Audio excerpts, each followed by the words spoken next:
Good afternoon. Today is the 11th of December and it's time for a second part of a slightly shambolic shuffle around the Great British Car Journey here in Derbyshire.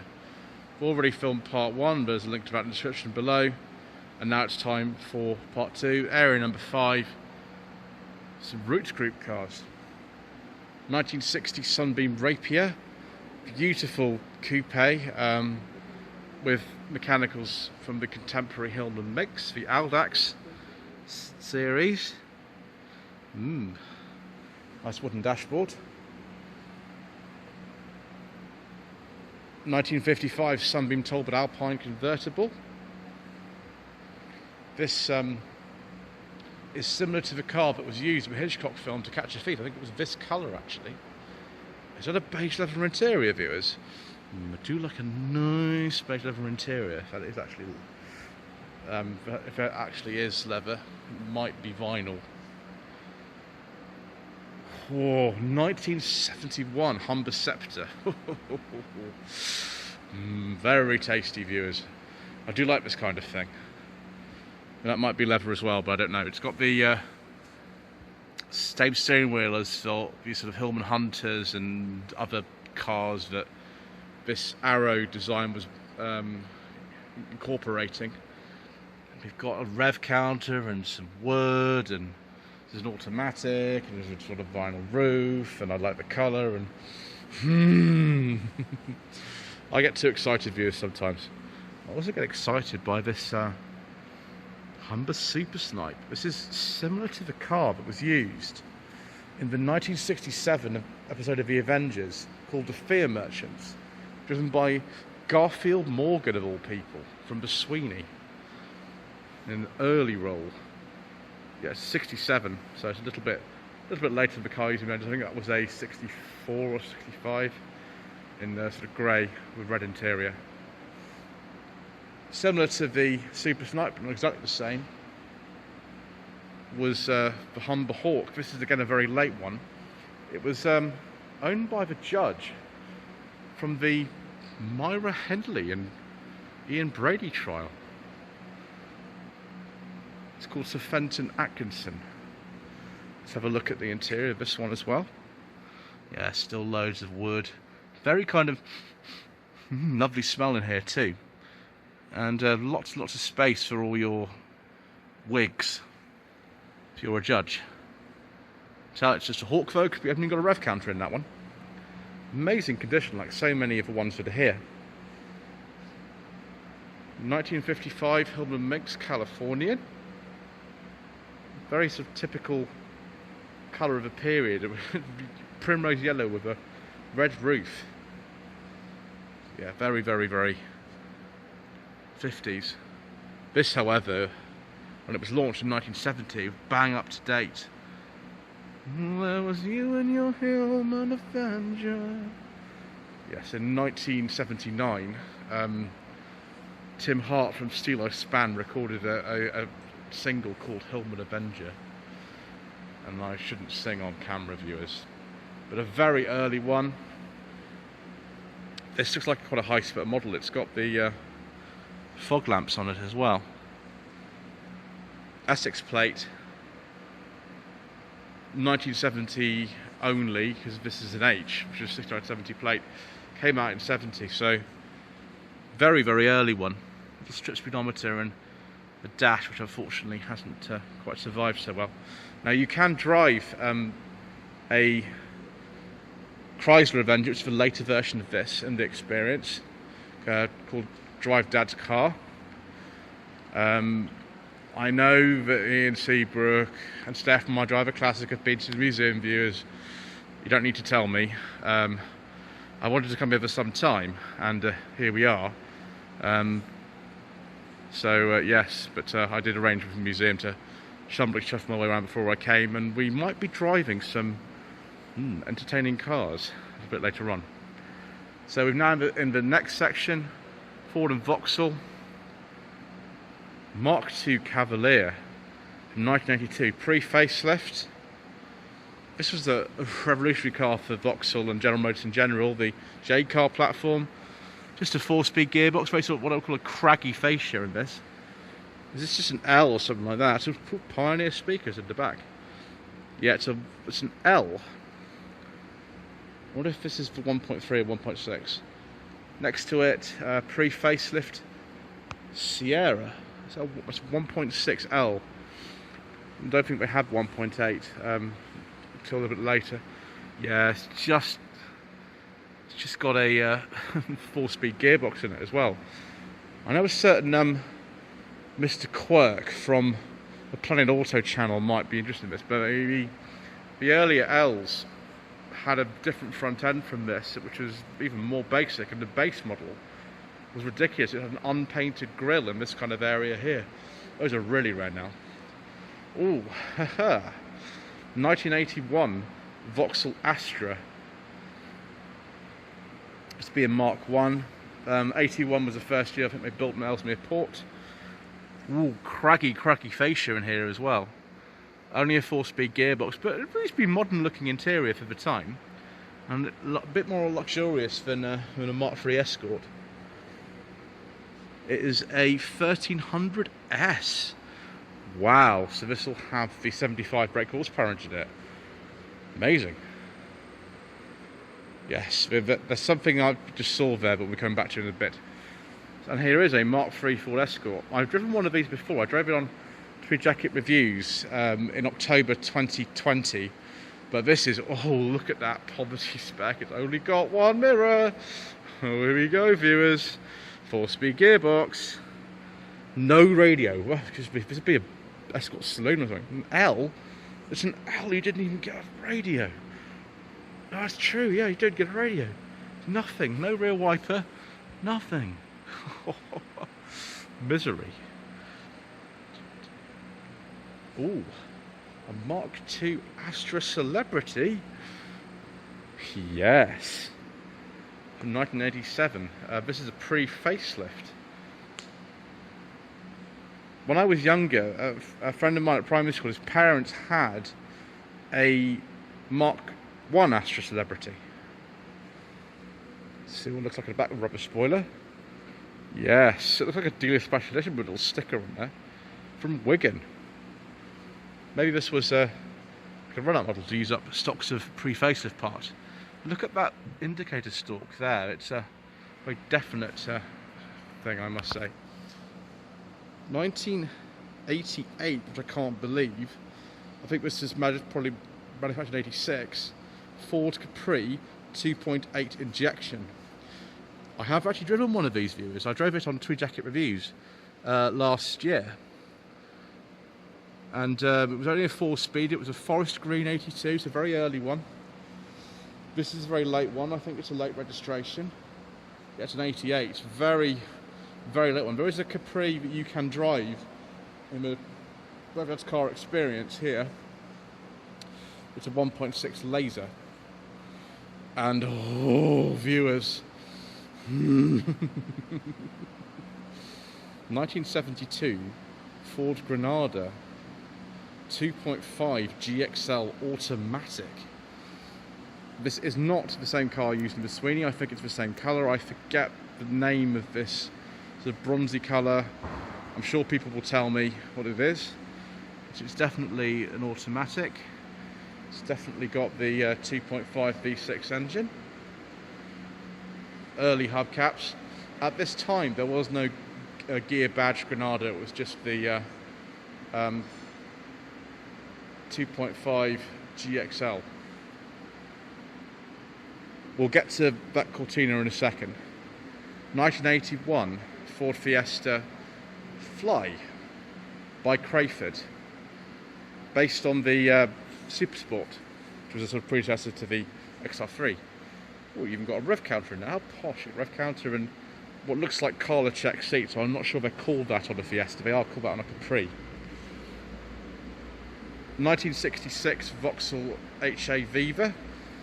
The design of this, the Bedford HA van, continued a lot longer after this. This is a very late one. This is production finished the Vista Ellesmere port in '66, and they brought out the HB Viva. But the basic design of the van, Bedford Beagle, or this is the Bedford HA van, continued until 1983. 1982 Vauxhall Chevette, 3-door. There were 4-door versions also available with a saloon. I think a 2-door saloon as well, if I remember correctly. I might be wrong about that. This is a post-facelift one. They're very rare now. This is an ex-Vauxhall Heritage fleet car. And look at these, the seats. I'll just go in the back of it. I think it's just an L, yeah.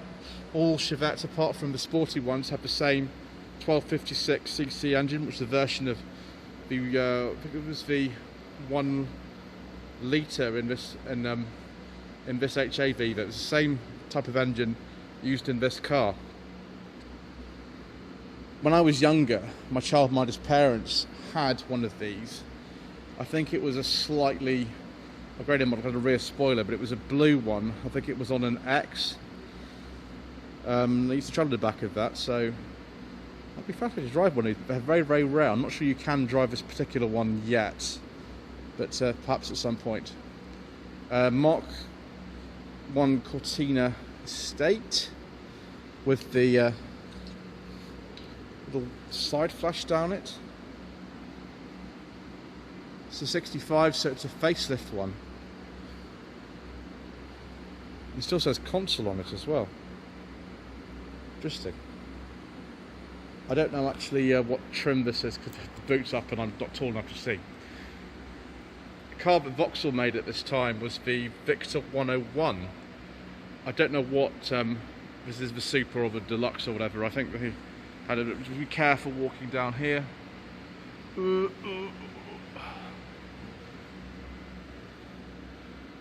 Static seatbelts, not my favourite. More static seatbelts and a bench seat. Fascinating. Yeah, the Victor FC or the 101. This is again a 65.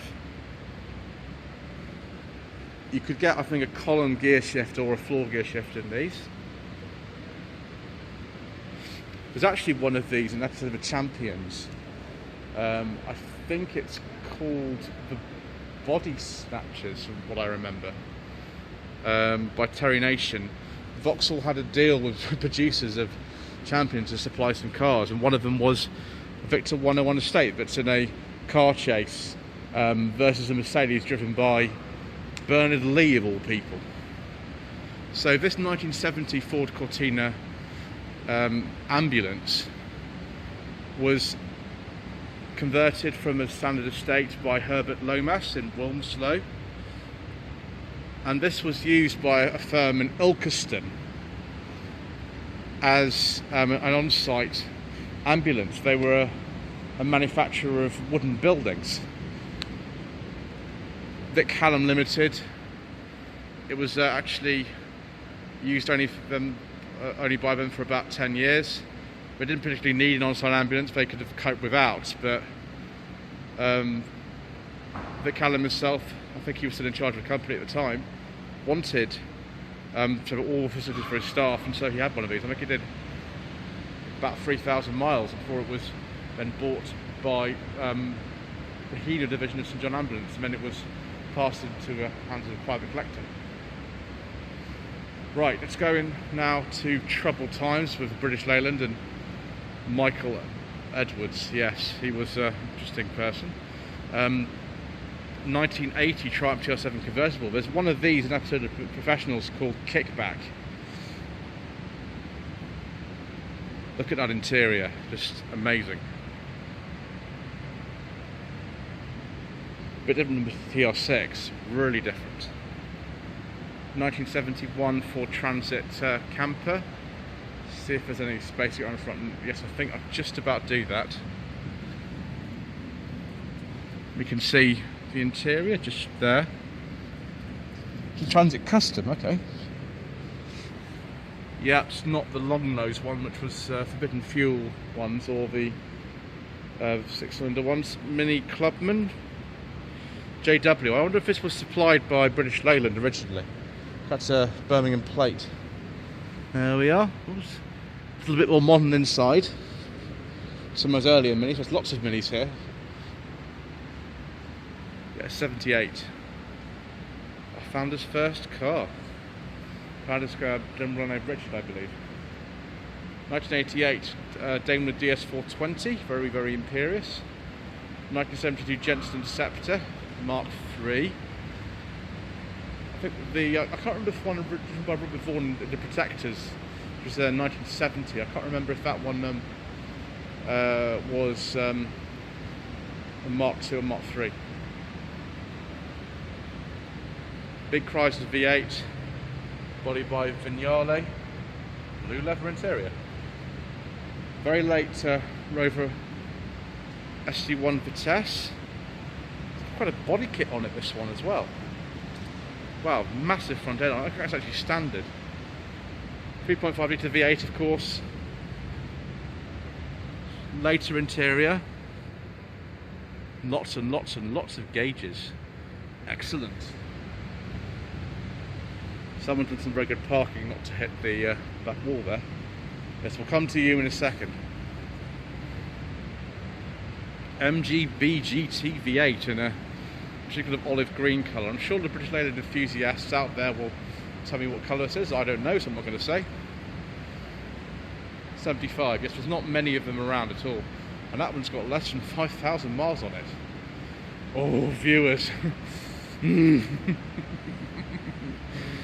1979 Vandomplar 1500. It wasn't actually called an Allegro, it was just called a Vandomplar. I say Vandomplar because that's the way that it was pronounced in Austin Rover publicity material in the 1980s. You can say other things as well, but that's what I say. Let's see if we've got some picnic tables, viewers. We have no rev counter, 5-speed gearbox and no rev counter. Oh dear. Never mind, we've got another Allegro here. It's an earlier one. No Cortex steering wheel, I'm afraid, viewers. I did drive an Allegro with a Cortex steering wheel on sensible second-hand classics quite recently, courtesy of Alex from Alex's Assets. 75 Allegro Sport. Is that an Allegro? I think that's an Allegro Series 1 actually. Well, Allegro Estate, these are really, really rare. You're looking at a beautiful new car from Austin. And there's the Series 3 Allegro, 1.5 HL. The chap driving it looks very, very serious. This is the Series 2, 77. Let's have a look at the dashboard whilst we're here. Look. Yes, very, very, very brown. And this is an automatic. Interesting. Predecessor to the Allegro was the ADO 16 and many, many, many names. I think 6 different marks and 2 engine sizes. This is I think that's a Mark 2 or Mark 3. Not sure what it is. 69 Morris 1300 Countryman. Yes, a Mark 2, I think. And a Princess, not an Austin Princess, built by British Leyland, but not exactly sort of marketed quite as a Leyland Princess, just a Princess. This one's a 2200. It has the straight 6 engine in it, the E series. Still only got a 4-speed gearbox though. I think you get a rev counter in this. Let's take a look and see. It's a 2200, but it's the HLS. I think you got. No, you may need a rev counter. Ooh, a Reliance Scimitar. Is it an SS1? I think so. Come back to you in a second. Yes, it's an SS1 1600. I can't remember if this is a Ford CVH engine. I think this is a Ford CVH engine. What's that gear lever doing right the way down there? And yes, I recognise those stalks. I think they're off a Ford Fiesta actually, Mark II. Yeah, it's a 1987. It says 100. I thought it was just called the SS1. Answers in the comment section below. Ooh, 1986 Austin Metro Vandomplar. I don't mind if I do, viewers. It's got the gearbox pattern seats, and it's got the wood, it's got electric windows, it's got a leather steering wheel and a rev counter.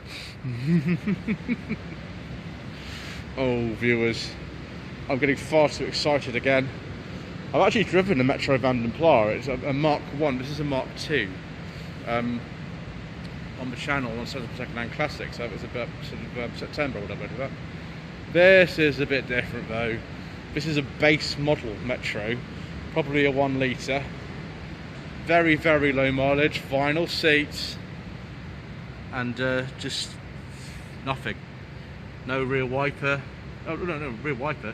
This is the base. I think there was one below this, just called, I think it was called the City. You didn't get a rear wiper. Yes, very, very low spec front end. Should have apologised to the beginning viewers. I think I was going to get things wrong, and I did. Ooh. 1989 MG Metro 1300 with rad seat belts. Yes, please. This is a very, very, very late one. Just put my head in here so I can read the mileage. Yeah, just under 4,000 miles. I believe this was the last MG Metro made. Of course it's in British Racing Green, and of course I want to drive it. But I can't because I don't think it's on the list. 1983 Ford Fiesta XR2. Again, Portsmouth plates, so plates where I was when I was growing up were local, but were sort of like this, PB. 1998 Mini Portsmouth edition, Mark 7 Mini with the airbag and the Rover R8 Comstocks.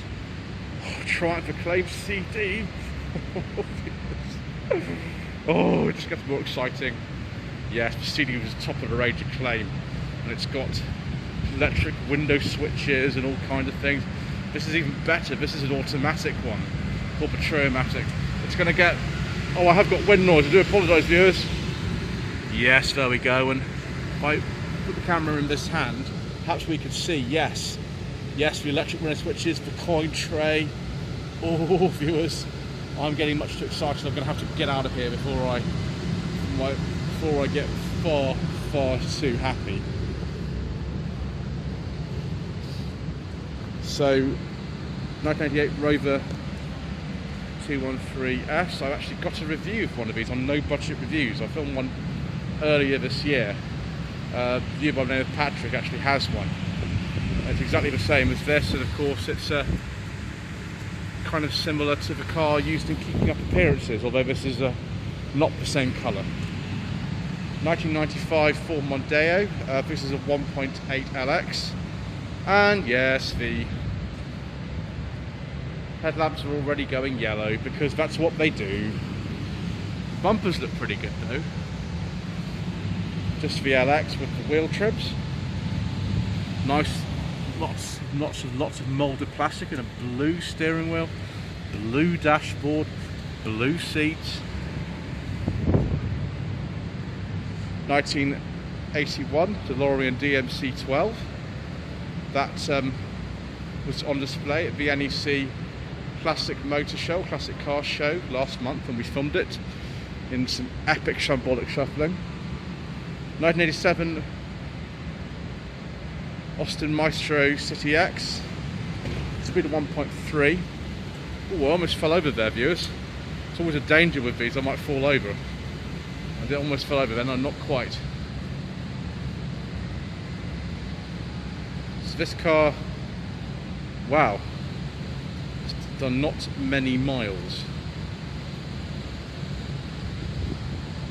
at all. See, we've got the key in it.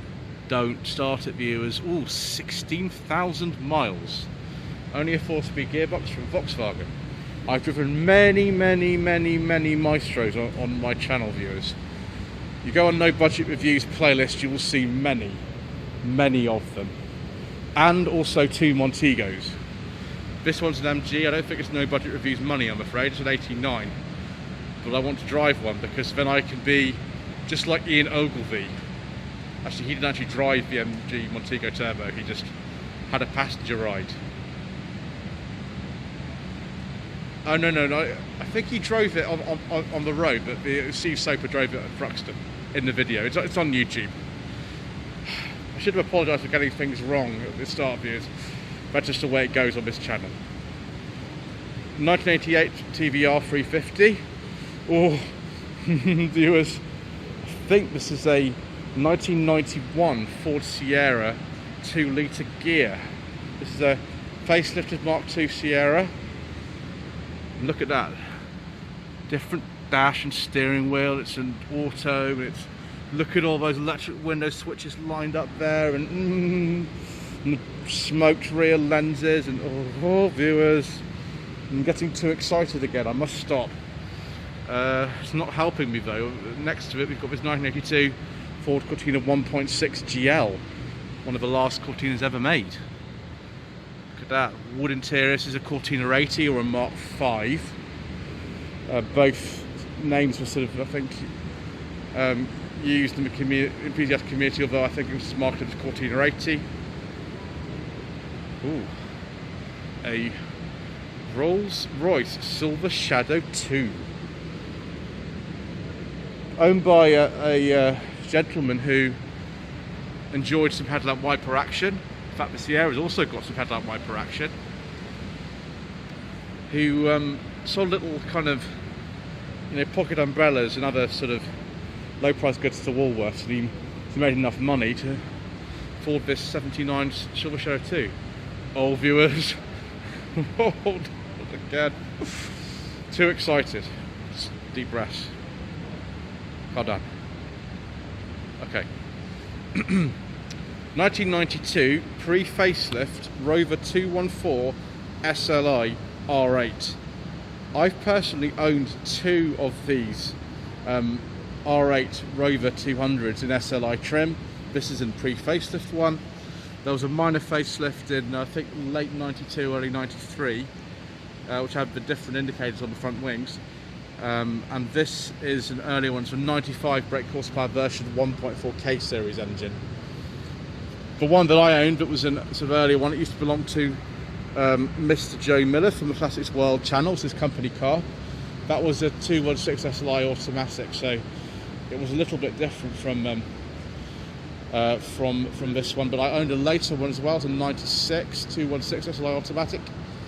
The thing is though, that was late registration because production of the 5-door R8 finished in 95.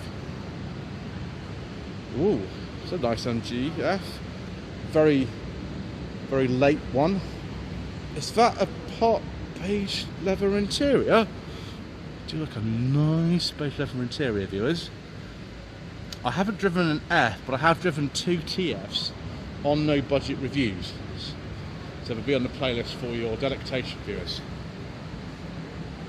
1994 Rover Metro rear. I don't remember if this is a 1.1 or 1.4 engine in this.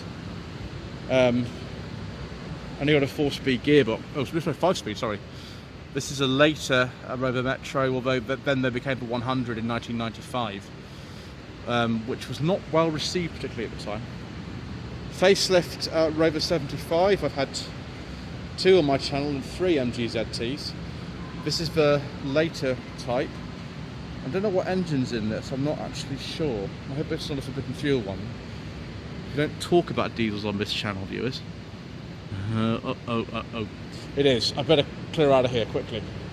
No. Woo. Range Rover P38 Vogue 50 Special Edition. Now with this one, we've got tinted glass in this, so it might be quite hard to see, but it has got a beige leather interior, which is very nice. But there are screens in the back of here, just about see. It's very difficult to see, but there's screens in the back of here. But hooked up to a VHS recorder, viewers. Remember VHS recorders? All the nostalgia, all the time of a great British car journey. Oh dear. CityRover. It says on the sign I'd rather have a Metro. I'd rather have any other car really than a CityRover. It's the worst car I've ever driven on the channel. you want to see the review, then go and look it up on the No Budget Reviews playlist. Right, 1953 Ford Prefect. This is the very, very kind of late model of the shape of Prefect, because in 1953 went to the 100E. And look, it's a Ford Prefect rolling chassis. If I press this button here, things go round. And even if I hold the button, you can see just at the end of there, the diff is actually turning. Open diff, so if you really wanted to, and there's a Ford side valve engine going around there, you could do a one-wheel peel in one of these. This is donated to the museum by Derby College and was produced by Ford themselves in 1949. I presume it's like a technical training or something. And there's obviously the chassis of that Prefect is the same. Another Mini, you know, one of over 10 that they've got here. Very late Cooper Sport. I think this is the final edition of the original Mini Cooper produced, with the Rover R8 indicator and wiper stalks. Production finished in 2000 on an X, so that's about right for one of these. Oh, viewers, Lotus Esprit. Will I ever get to drive a turbo Esprit, viewers? I don't know. Oh, this has the gearbox in it from the Renault 25. You can tell from the gear lever. It's 1990. Someone else is taking my joke. We've still got the marina door handles though, viewers, so it's not the sort of later type, because those had Mark III Cavalier door handles. Yes. Do not drive, no brakes. Whoops. Better obey that. Oh, a Vauxhall Viva. I think you can drive this actually. You can see the recording equipment's in there. My parents actually had one of these in the 1970s. I didn't like it very much. It wasn't very reliable, I don't think. Shame, really. I don't know what trim this is. This might just supposed to be a base Viva. It's got a beige interior though, which is always a handy one. So it's probably either a 1.1 I think, or a 1.3. I don't know, viewers. Ours is on a the comment section below, not postcards. Can't turn virtual postcards, really, can we? 1996 Bentley Continental T, formerly owned by Sir Elton John. And apparently there's actually a false floor in the boot. I did go round with one of the staff from the museum earlier on, and told me there was a false floor in there, but they didn't have the keys, so never mind. You'll have to come and see it for yourself. Some McLaren. I don't know anything about McLaren's, viewers. Let's just take a look. Yeah, McLaren 650S, a bit different from most of the cars in here. And oh, what a nice thing to end on, viewers. So the last car here, 2003 MG ZR. I think this is a 160 with the 1.8 BBC engine, which makes me happy.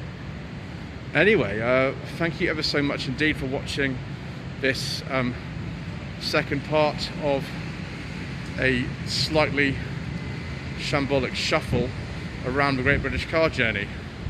I think I'm allowed to go outside quite soon and drive a couple of cars of my own with the drivedadscar.com experience. It's going to be fun, viewers. Actually, just before we end, I will just go right up to the exit and we'll see one further car that's just there. As you can see here, viewers, you can join the museum and become a member for just £31. You get a free mug. Yes, 1930 Austin 7 4-seater chummy Tourer. It's the last car we'll see. So thank you ever so much indeed once again for watching. Don't forget to subscribe to the channel, like this video, and leave a comment below. We almost fell over, viewers, didn't quite. We've also got wind noise inside, which is amazing. That's the way we like it on the Slightly Shambolic Shuffles. Yes, and we'll see you again soon for more slightly shambolic action.